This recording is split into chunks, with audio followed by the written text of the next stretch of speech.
Avantika music में आपका स्वागत है। अवंतिका म्यूजिक को सब्सक्राइब करने के लिए सब्सक्राइब के लाल बटन को दबाएं और नए नए गाने पहले सुनने के लिए घंटी को दबाएं। बोला बोला समेश्वर नाथ की,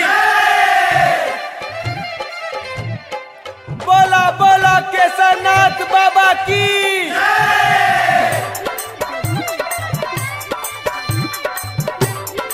Nishu recording studio Jalalpur. Music by Pankaj Singh.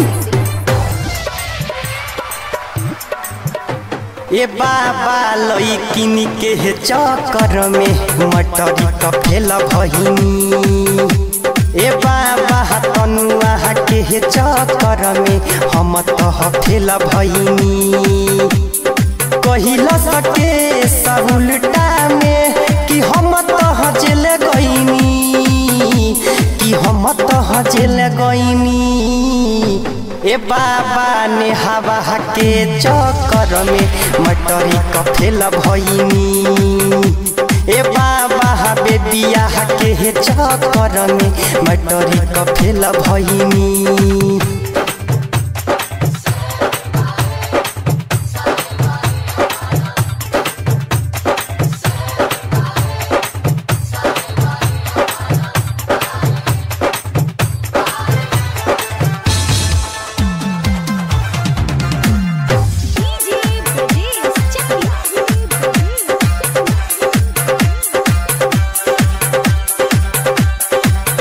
भैल फेसबुक पर सेटिंग करी रात भर चेटिंग, ओकरा फेरा में रही लागल हो लागल हो लागल हो।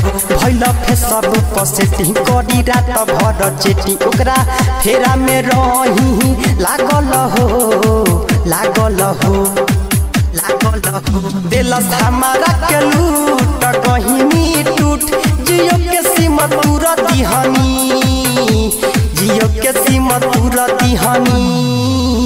ए बाबा रीतिका बाहा के चक्कर में इंटर फेल भइनी। ए बाबा छोटिया के चक्कर में मटरी का फेल भइनी।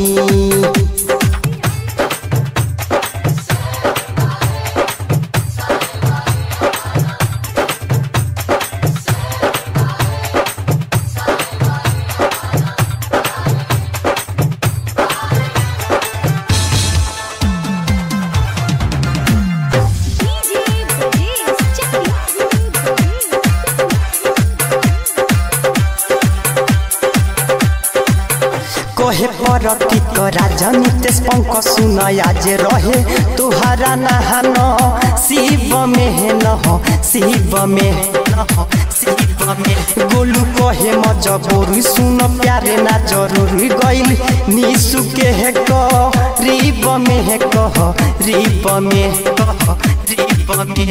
राजन कहे पहिले के तना हम खुशहाल रहनी, कि हम खुशहाल रहनी। ए बाबा पूजावा के चक्कर में मटरी का फेल भइनी। ए बाबा छोटिया के चक्कर में मटरी का फेल भइनी।